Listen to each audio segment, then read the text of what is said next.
আমার জীবনে সব থেকে বড় জ্বলন্ত ঘটনা যা যা হয়েছে, কোনোদিন যদি কখনো সম্ভব হয় আমি বলবো আজকে টিটোদার এই যে অবস্থানের মধ্যে দাঁড়িয়ে আছে, এই যে জায়গাটাতে দাঁড়িয়ে আছে, কমপ্লিটলি একটা শুটিং থেকে অ্যাক্সিডেন্টের পর থেকে তো সে আপাহেজের মতনই হয়ে গেল।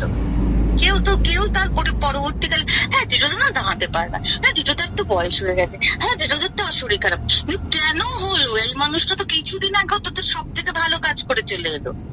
সেই যে অ্যাক্সিডেন্টটা হলো, অ্যাক্সিডেন্টের পরে যে কি হলো, তো সেটা তো কেউ কখনো ভাবে না। তবে হ্যাঁ, কিছু কিছু ক্ষেত্রে অ্যাক্সিডেন্ট ইজ অ্যাক্সিডেন্ট, বা কিছু কিছু ক্ষেত্রে সত্যিই তো সুরক্ষা যদি একটু ইয়ে থাকতো, একটু যদি কোনো রকম ব্যাপার থাকতো, একটু যদি এমনকি অ্যাক্সিডেন্টের পরেও যত তাড়াতাড়ি সম্ভব তাকে শুশ্রূষা করার ব্যবস্থা থাকতো, তাহলে তো হয়তো আজকে এই দিনটা দেখতে হতো না।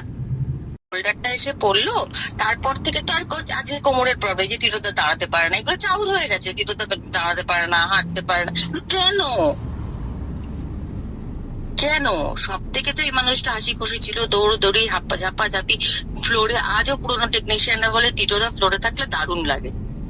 তার লোকটার মধ্যে সেই প্রাণটা ছিল, সেই ব্যাপারটা ছিল। সে তার শরীরটাকে তো ওই ওই ওই ছবির পর থেকে, তো ওই যে ঘটনাটা ঘটলো তারপর থেকে লোকটার আস্তে আস্তে প্রবলেমটা স্টার্ট হলো। তো সেই ব্যাপারটা তো মানে সে কেউ সেইটার ব্যাকগ্রাউন্ড কেউ খোঁজ নিয়েছে? নেয়নি তো। আমি তো সব থেকে বড় ভুক্তভোগী, আমি তো ভুগছি। আমি কোথায় গিয়ে বলেছি বলো? আজকে রাহুল যেটা করে দিয়ে গেল সেটা দৃষ্টান্তমূলক একটা ব্যাপার, যে সবাই মানে সবসময় তো আমরা দেখি কোনো একটা কিছু হলেই পার্টিগত রাজনৈতিক একটা দল তার সুবিধা নেওয়ার চেষ্টা করে, বা এই সেই সবেতেই আমরা এখন রাজনীতির রং দেখি। কিন্তু অ্যাটলিস্ট আমি, যদিও প্রত্যক্ষভাবে আমার অংশগ্রহণ মানে শারীরিক ভাবে না হলেও মানসিক প্রত্যক্ষ অংশগ্রহণ আছে, তো সে মানসিক প্রত্যক্ষ অংশগ্রহণে আমি তো দেখছি কারা কারা সামনের সারিতে আসছে, সেখানে তো দলমত নির্বিশেষে দেখছি, সেটা আমার ভালো লাগছে। আচ্ছা, তুমি যে ছবিটার কথা বললে, সেই ছবির শুটিং এর পর মানে এই বিষয় নিয়ে তোমরা কোথাও কোনো কথা বলোনি সেই অর্থে? কি কথা বলবো? ও তো জানোই চিরকালই মানে এই মিডিয়া, এই প্রচার ব্যাপক, মানুষটা তো ব্যাপকই প্রচার বিমুখ। কোনদিন সেভাবে কি কোনো এটা নিয়ে উচ্চবাচ্য হয়েছে? যা যা ফেস করে তা আমি করেছি। মানে কি মাস লোকটা বেড রিডেন হয়ে রইল। কি হয়েছিল একটু বলবে, মানে যদি সমস্যা না থাকে? শুটিং এ কি হয়েছিল এক্স্যাক্টলি ওই সময়টা একটু মানে একটু যদি বলতে। হ্যাঁ বলছি, শুটিং এ কি হয়েছিল এক্স্যাক্টলি যদি একটু বলতে। সবাই জানে তিস্তা নদীর সামনে পান্দাপড়িয়া বগর ক্লাইম্যাক্স শুটিং এর সময় ওর পিঠে বোল্ডার এসে পড়েছিল কোমরে। সবার সামনেই তো সোহম তো ছিল হিরো ওই ছবি, সোহম শ্রাবন্তী। তারপরে সেটা বিশাল একটা বোল্ডার এসে পিঠে পরে, তারপর একটা সাধারণ প্রাইমারি ট্রিটমেন্ট হয় ওই ফার্স্ট এড এর মতন, তারপরে তাকে সেদিন রাত্রিবেলা ফ্লাইটে করে কলকাতায় পাঠিয়ে দেওয়া হয়।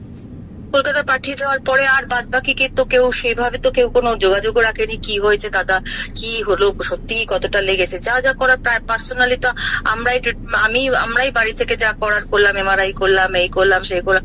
দিনের পর দিন আলটিমেটলি যেটা হলো, এমআরআই করতে গিয়ে ডাক্তার বললো যে ওর এটা যা হয়ে গেছে সেটা অপূরণীয় ক্ষতি, এটা মানে ওর টেলবোনের মাঝে যে নার্ভটা আছে সেটা পুরো থেতলে গেছে। বেঁচে গেছেন এটা ভাগ্য, কিন্তু এটা থেতলে গেছে। এটা যত বয়স বাড়বে ধরে নিন প্রতি বছরে উনি একটু একটু করে ওনার এই নার্ভটা খারাপ হতে শুরু করবে। তাই হলো, তারপরে তো অনেক কাজও করেছে। এখন ধীরে ধীরে অ্যাবাভ 70-75 হয়ে যাওয়ার পর থেকে তো একেবারেই প্রবলেম হচ্ছে, যে সত্যিও দাঁড়াতে পারছে, তারা বেশিক্ষণ দাঁড়ালে নার্ভটা প্রবলেম করছে, বেশিক্ষণ বসে থাকলে নার্ভটা প্রবলেম করছে। তো এই ক্ষতি কি কোথাও ফলাও করে বলা হয়েছে? কোথাও কোনোদিন বলেছে কেউ? এইসব ওগুলো এখন যেটা হচ্ছে দেখে আমার ভালো লাগছে। অন্তত অ্যাটলিস্ট আমার পরবর্তী প্রজন্মরা যেন, আমার পরবর্তী উত্তরসূরি আমার বোন ভাইরা যারা কাজ করতে আসবে, তারা যেন একটুখানি সাবধানে কাজ করতে পারে, তাদের যেন এভাবে অকালে চলে যেতে না হয়। এটার জন্য এই যে যেটা হচ্ছে, বোম্বা, ঋতু, স্বরূপদা, বারো সবাই, মানে এটা তো দলমত নির্বিশেষে করছে, ইনফ্যাক্ট সবাই মিলেই করছে। তো ও কোন মতাদর্শী ছিল সেটা ভেবে কেউ বসে নেই। তো সেটা যদি কিছু সামান্য উন্নতি হয়, তো সেটা তো আমি মনে করবো ভালোই কিছু হবে। তুমি কখনো নিশ্চয়ই ভালো কিছু হবে, কেউ তো কারো ক্ষতি কি? তুমি কখনো এরকম কিছু ফেস করেছো? দেখো কাজ করতে গেলে হয়, আমার মাথার উপর কাটারটা ভেঙে পড়তে পারে, এটা কোনো ব্যাপার না, এটা হতেই পারে, ইটস অ্যান অ্যাক্সিডেন্ট। কিন্তু তারপর কি ওখানে একটা ফার্স্ট এড এর ব্যবস্থা আছে? এইটা হচ্ছে ইম্পর্টেন্ট থিং। তারপরে কি সঙ্গে সঙ্গে আমাকে একটুখানি ডেটল লাগিয়ে দেওয়া বা একটুখানি লাল ওষুধ লাগানোর মতন অবস্থায় আছে?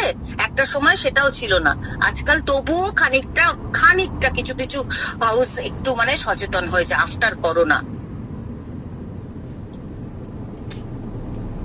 কত হয়েছে, কিভাবে হয়েছে, কত কিছু হয়েছে, বলতে গেলে তো খাতা ফুরিয়ে যাবে। তা আমি যদি এইটুকুন বলি, তাহলে যারা যারা এই টুম্বা টুম্বা এরা তো কত কিছু বলতে পারে। 5 সিন, হ্যান্ড সিন, ত্যান সিন, কত কিছুতে কোন সিকিউরিটি কোন দিন আমাদের এখানে ছিল বলতো?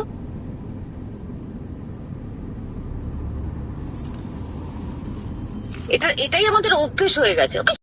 ক্ষতি তো বটেই। আমরা দেখো যে কোনো পৃথিবী মানে আমাদের যে কোনো বিদ্রোহ বিপ্লব বা যা কিছু শুরু, অনশন ধর্মঘট, এমনি ধর্মঘট ছাড়া তো কোনো বিদ্রোহ কেউ বিদ্রোহ হিসেবে মাত্রাই দেয় না। না, আমরা তাহলে আমরা কিভাবে করব? এই যে ঘটনাটা ঘটেছে তার প্রতিবাদে আমরা বিদ্রোহটা কিভাবে করবো? আর দ্বিতীয় কি কোনো পন্থা আছে? যদি পন্থা থাকে তা আমার জানা নেই। যদি পন্থা থাকে সেটা যদি ঠিকঠাক হয় আমায় বলে, আমি তাহলে সেই পন্থাটা সমর্থন করব। আর তো কোনো পন্থা আমরা দেখতে পাচ্ছি না। জানি ক্ষতি হবে, ক্ষতি আমার ভবিষ্যতে অনেকেরই কম ক্ষতি হবে, আমার যা যাচ্ছে। কিন্তু তার সত্ত্বেও একটা সময় তো দেওয়ালে পিঠ থেকে গেলে তো সবাই প্রতিবাদে তো একটা জায়গায় আসে। যখন মানে মধ্যবিত্তরা যখন ঠেলতে ঠেলতে ঠেলতে ঠেলতে দেওয়ালে পিঠ থেকে যায়, তখন হ্যালো, তোমার জন্য বলছি না, তোমার এই উদাহরণটা যেন পরবর্তী কারো ক্ষেত্রে না হয়, এটা নিশ্চয়ই তুমি চাও। কেউ খবরও নেয় না, এটাই সব থেকে আশ্চর্য লাগে। দাদা এখন মানে রেগুলার বেসিসে আমরা কাজ করতে পারছে না, যেমনটা বললে এই সমস্যাটার জন্য। সেটাই লাভ। রেগুলার বেসিস মানে কি করবে? এখন সিরিয়াল করবে এই বয়সে দাঁড়িয়ে? যেরম আসছে করছে। তারপর সত্যি সত্যি তোর পায়ের প্রবলেমটা হচ্ছে। আমাদের এখানে তুমি খুব ভালো অভিনয় করো, এটা চাউর হতে 25 বছর সময় লাগে। আর তোমার একটুখানি প্রবলেম হয়েছে, তুমি দাঁড়াতে পারছো না, তাহলে 25 দিনের মধ্যে হয়ে যাবে খবরটা। যে কোনো খারাপ খবর, এমনিতেই খারাপ খবর তাড়াতাড়ি ছড়ায়, আর এখানে তো বারুদের মতন ছড়ায়।